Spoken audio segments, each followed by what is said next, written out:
Ya Allah, kurniakanlah kepada aku nikmat yang tidak ditarik balik. Dan doanya ada. Telah juga Ustazah. Ya, Ustazah pernah rasa Ustazah beritahu dekat para muslimat doa supaya apa?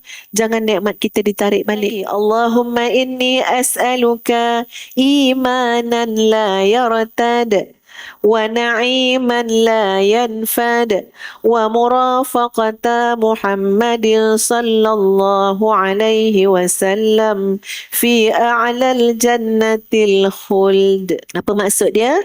Allahumma inni as'aluka imanan la yartad. Ya Allah, aku minta daripada engkau iman yang tidak tercabut. Na'udzubillah ya tuan-puan ya. Takut sangat iman tu tercabut. Wa na'iman la yanfad. Dan nikmat yang tak putus. Wa murafaqata Muhammadin sallallahu alaihi wasallam fi a'lal jannatil khuld.